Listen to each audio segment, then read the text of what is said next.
안녕하십니까. 14장 아드레너지क 애고니스트와 안타고니스트 중 엔도제너스 카테콜라민을 발표하게 된 출석번호 27번 박형준입니다. 엔도제너스 카테콜라민의 종류에는 에피네프린, 노르에피네프린, 도파민 등이 있습니다. 저는 에피네프린의 작용에 대해서 발표하겠습니다. 이 과정에서 가장 큰 역할을 하는 수용체가 알파, 베타 수용체인데 알파1 같은 경우는 버서 컨트랙션, 알파2 같은 경우는 인슐린 분비를 억제하고 베타1 같은 경우에는 심장 박동수의 증가, 베타2는 바소달레이션 등이 가장 큰 특징입니다. 밑에 표를 보시면 알파1, 알파2, 베타1, 2, 베타3까지 있긴 하지만 모든 수용체에서 노르에피네프린과 에피네프린의 작용이 상이하게 나타납니다. 이는 신체 내에서 작용하는 에피네프린의 역할에도 영향을 주게 됩니다. 발표 순서는 에피네프린이 우리 인체 기관에 영향을 미치는 순서대로 예를 들어 혈압, 혈관, 그리고 심장, 근육 등과 같은 기관별로 살펴보게 될 것입니다. 가장 먼저 혈압에 작용하는 역할을 살펴보겠습니다. 에피네프린은 가장 중요한 혈압 상승제 또는 혈관 수축제로서 알려져 있습니다. 혈관을 통해 주입된 에피네프린은 용량에 비례해 혈압을 높이게 됩니다. 이때 피하로 주사된 경우와 혈관을 통해 직접적으로 투여된 경우 큰 차이가 있는 것을 주의해야 합니다. 혈압 상승의 효과에는 베타 수용체의 작용으로 심장 수축력의 상승, 알파 수용체의 작용으로 말초기관인 피부, 점막, 신장 등에서 혈관 수축 작용이 일어나게 됩니다. 하지만 바로 리셉터의 반사작용으로 작은 용량의 에피네프린이 투여되었을 때는 오히려 혈압을 떨어뜨릴 수 있습니다. 에피네프린의 경우 베타2 수용체의 작용인 혈관 확장제로서의 반응이 알파 수용체의 혈관 수축력보다 훨씬 민감하게 반응하기 때문에 용량에 따라 상이한 결과를 가져올 수 있습니다. 참고로 피하 주사로 들어간 에피네프린은 주위 혈관 수축 작용 때문에 느리게 흡수되기 때문에 투여 양을 다르게 하여야 합니다. 피하 주사 0.5에서 1.5mg은 정맥 주사 시 10에서 30 마이크로그램 per minute로 대체할 수 있습니다. 결론적으로 심근 수축력과 심박출량이 증가하며 베타2 수용체의 작용으로 골격근의 혈액 공급이 증가해 말초 저항은 감소하게 됩니다. 정상적인 용량이 투여되는 때에는 윈 프레셔에 큰 변화가 없어 위에서 이야기한 바로 리셉터의 반사작용이 심장 활동에 직접적인 안타고나이즈로 작용하지는 않습니다. 아래 그림은 노르에피네프린, 에피네프린, 아이소프로테레놀의 투여 시 시간에 따라 변화하는 pulse rate, blood pressure, peripheral resistant를 나타내고 있습니다. 우리는 blood pressure가 cardiac output 곱하기 total peripheral resistant라는 식을 알고 있습니다. 에피네프린을 확인해 보면 total peripheral resistant가 살짝 낮아지게 되는데 blood pressure의 이완기 혈압을 보시면 똑같이 살짝 낮아짐을 알 수 있습니다. 따라서 total peripheral resistant는 diastolic pressure를 나타내게 되고 이와 마찬가지로 cardiac output 같은 경우는 systolic pressure를 반영하고 있다고 생각하시면 되겠습니다. 다음으로 혈관의 작용을 살펴보도록 하겠습니다. 에피네프린은 대동맥과 같은 큰 혈관에도 작용하지만 작은 동맥과 전모세관 관략근 등에 뚜렷한 작용을 보입니다. 피부 등의 말초혈관의 혈류량은 감소하고 알파 수용체보다 베타2 수용체의 강력한 혈관 확장 작용으로 골격근의 혈류량은 증가하게 됩니다. 뇌의 경우에는 혈류량의 갑작스러운 증가 또는 감소는 위험하므로 대뇌 동맥 자동 조절 기전으로 혈관 수축이 많이 일어나지 않아 혈압 변화가 크지 않습니다. MAP, 평균 동맥압에 큰 영향을 끼치지 않는 용량의 에피네프린은 신장 혈관 저항을 증가시키고 신장 혈류량을 40%까지 감소시키게 됩니다. 이는 여과율을 지속적으로 증가시켜 요량을 감소시키며 혈압 상승 작용을 가져오게 됩니다. 이는 적사글로메룰러셀의 베타1 수용체가 직접 작용해서 레닌 분비를 증가시켜 작용하게 됩니다. 폐동맥, 폐정맥압의 경우는 폐혈관의 수축이 즉각적으로 일어나지만 골격계의 수축이 더욱 강력하여 순환계의 재분배로 인해 폐혈압은 오히려 증가하게 됩니다. 이로 인해 과도한 에피네프린 사용은 폐부종을 일으킬 수 있습니다. 관상동맥의 혈류량 또한 증가하게 되는데 뒤에 슬라이드에서 더욱 자세하게 다루도록 하겠습니다. 에피네프린의 경우 대동맥의 혈압을 그렇게 많이 증가시키지 않은 것으로 알려져 있습니다. 하지만 관상동맥 혈류량이 증가하는 원인에는 크게 두 가지가 있는데 첫 번째는 이완기 지속의 증가입니다. 관상동맥으로 혈류가 공급되는 경우는 이완기일 때 발생하고 이는 대동맥압이 에피네프린의 증가로 인해 증가하면 더욱 증가하게 될 것입니다. 또한 심근세포에 작용하는 베타1 수용체의 직접적인 작용으로 심근의 산소 소모량이 증가하게 되면 대사성 혈관 확장 효과로 인해 관상동맥 혈류량 또한 증가하게 됩니다. 이것을 종합해 봤을 때 에피네프린은 관상동맥압을 증가시켜 혈류량을 증가시킨다고 볼 수 있습니다. 다음으로 심장의 작용을 살펴보겠습니다. 일단 베타1 수용체가 심장에서는 지배적인 수용체로서 작용을 합니다. 이 베타1 수용체의 직접적인 반응으로서는 이노트로피 증가, 아이소메트릭 텐션의 증가, 러스 디트로피 증가, 픽 텐션까지의 시간 감소, 자극 민감성 증가, 크로노트로피 증가, 자동성 유도 등이 있습니다. 특징적인 작용으로는 심장 수축기를 짧게 하고 이완기를 길어지게 합니다.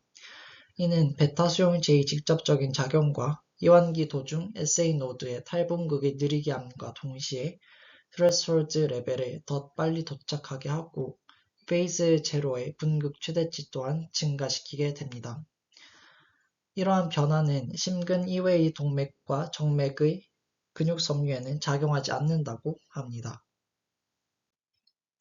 큰 용량의 에피네프린이 투여되게 되면 premature ventricular contraction, 즉 조기 심실수축이 생길 수 있으며 부정맥으로 이어질 가능성도 있습니다.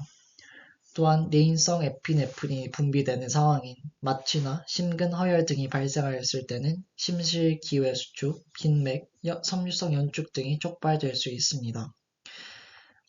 어떤 효과들은 심장 박동수 증가에 비해 부수적인 면이 있는데 앞 슬라이드에서 확인하였듯이 심장 수축기를 짧게 하고 이완기를 길게 하는데 활동 전이 기간이 짧아지므로 불응기 또한 감소하게 됨을 알 수 있습니다. 에피네프린의 투여로 인해 미주신경 반사를 통해 심장 박동수를 느리게 하는 정도의 에피네프린 용량은 불응기를 길어지게 하긴 하지만 일반적인 경우로 투여된 에피네프린은 직접적으로 AV노드의 불응기를 짧게 만들어줍니다. 또한 에피네프린을 비롯한 다른 카테콜라민들은 심근세포 파괴에 영향을 줄 수 있습니다. 이는 뒤쪽에서 더 자세하게 다루도록 하겠습니다. 혈관 이외의 민문이근에서의 작용을 살펴보겠습니다. 근육마다 아드레날린 수용체의 종류가 모두 다르기 때문에 작용 또한 다 다르게 됩니다. 먼저 gastrointestinal 트랙의 민문이근은 대부분 이완시키게 됩니다. 이때는 알파, 베타 수용체 모두 활성화가 되게 되는데 위 등의 소화기관은 이완되게 되고 유문관략근, 회wen관략근, 즉 1, 2흉과 C컴 사이의 관략근은 수축하게 됩니다. 이는 원래의 근육 긴장도라고 하는 톤에 반대로 작용한다고 아시면 되겠습니다. 즉 톤이 높으면 에피네프린은 이완시키고 톤이 낮으면 수축시킨다고 알고 계시면 되겠습니다. 유트럴 머슬과 같은 경우 출혈량, 분만 시기 등에 따라 다양하게 나타나게 되는데 특히 임신 마지막 달 분만 시에는 자궁 긴장도와 수축을 억제하게 됩니다. 또한 베타 수용체의 활성화를 통해 방광 배뇨근은 이완시키고 알파 수용체는 방광 조임근을 수축시키게 됩니다.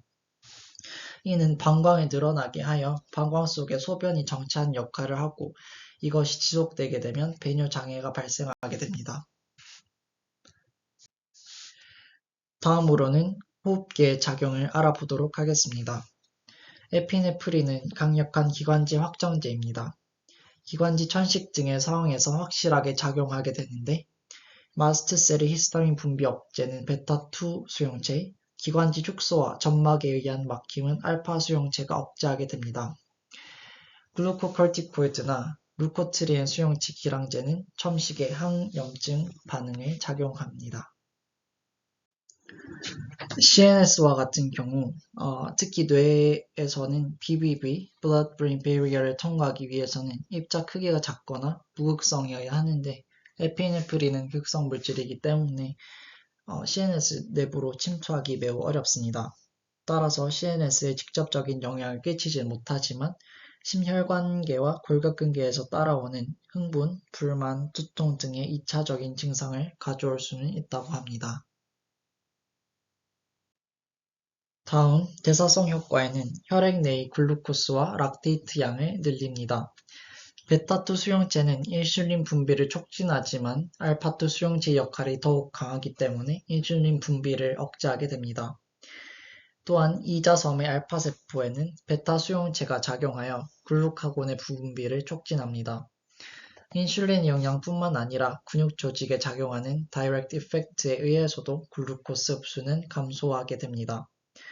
대부분의 종에서는 베타 수용체가 관여하여 대부분의 조직에서 글루코제놀라이시스가 발생하게 됩니다. 또한 아디포사이트에 베타3 수용체가 관여하게 됨으로써 혈관에는 유리 지방산의 양이 늘어나게 됩니다. 이 결과로 트리글라이세이드 라이페이스가 활성화하게 되고 트리글라이세이드가 글리세롤과 지방산으로 분해하게 됩니다. 이를 통해 대사가 증진되고 20에서 30%까지 산소 소모량이 증가하게 됩니다. 결과적으로는 산화성 물질의 증가를 유도할 수 있습니다. 다음으로 미셀런스 이펙트, 나머지 기타 효과에 대해 알아보겠습니다. 에피네프린의 경우 순환 중인 플라즈마 양을 줄이게 됩니다. 이는 프로틴 프리 플루이드를 세포 외 공간으로 내보내기 때문인데 이를 통해 적혈구 용적률, 헤마토크rit과 플라즈마 단백질 양이 증가되게 됩니다. 컨벤셔널 용량에서 에피네프린을 투여하는 경우 플라즈마 양이 크게 변하지는 않으나 쇼크, 출혈, 저혈압, 마취 등의 상황에서는 큰 효과를 주게 됩니다. 또한 베타 수용체 역할로 뉴트로필의 양이 급격히 증가되며 혈액 응고 또한 촉진되게 됩니다. 에피네프린이 내부 미세에 끼친 영향은 뚜렷하지 않으나 혈관 수축의 영향으로 분비가 억제된다고 알려져 있습니다. 또한 눈물샘과 침샘의 분비는 촉진된다고 합니다. 에피네프린의 전신 투여는 땀 분비와 모근 운동을 최소화시키지만 피내 주사를 통해 희석된 에피네프린 또는 노르에피네프린 희석 용액을 투여할 경우 발생 가능하다고 알려져 있습니다. 또한 이는 알파 수용체 기량제로 최소화할 수 있습니다. 마이드레시스는 생리학적 교감신경 자극에 의해 발생하는데 정상적으로 눈에 컨정티브스에게 주입할 경우 자극이 발생하지 않는다고 합니다. 또한 안압을 낮춘 역할 또한 한다고 합니다. 에피네프린이 직접적으로 골격근을 흥분시키지는 못하지만 운동신경근 전달을 촉진한다고 합니다. 이것은 자율신경계의 절전 뉴런 말단에 알파2 수용체가 주는 효과에 기량작용을 한다고 합니다. 즉, 알파1 수용체가 작동함으로써 체성신경 뉴런에 더 많은 신경 전달 물질이 분비되어 칼슘 이온이 세포내로 유입되게 되고 흥분을 유도하게 됩니다. 이는 중증근 무기력증 환자들의 팔에 에피네프린을 주입 시 힘 증진으로 확인할 수 있습니다. 또한 에피네프린은 직접적으로 화이트 머슬, 패스트 트위치 머슬 파이버의 활동 상태를 연장시켜 최대 장력을 늘리는 역할 또한 한다고 합니다. 이러한 에피네프린의 경우 생리학적으로나 임상적으로 중요한 것은 이 에피네프린의 투여 용량과 선택적 베타2 작용제의 용량으로 생리학적 떨림을 증가시키는 데 있다고 합니다. 마지막으로는 에피네프린의 포타슘 이온의 세포 내 특히 골격근 세포로의 흡수를 증가시켜 신장으로의 포타슘 분비가 줄어들게 됩니다. 이로 인해 알부테롤 등의 베타2 수용체 작용제로 근육의 포타슘 이온의 축적과 유지 능력을 향상시킵니다.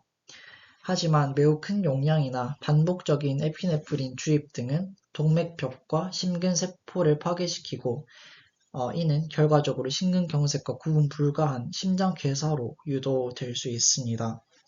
이는 알파, 베타 수용체 기량제나 칼슘 이온 차단제로 보호 가능합니다. 이러한 유사한 병변은 크롬 친화성 세포종 환자나 노르에피네프린 투여의 연장 이후에도 나타남을 확인할 수 있습니다. 이 표는 교과서에서 가져온 표인데 이제까지 발표한 내용을 정리하고 있습니다. 이는 에피네프린과 노르에피네프린의 차이를 요약해 놓은 것인데 가장 큰 특징으로는 심박출량과 근육으로 들어가는 혈류량이 크게 증가한다는 것이고 대사성 효과 또한 에피네프린이 노르에피네프린에 비해 많이 크게 나타난다는 것을 알 수 있습니다.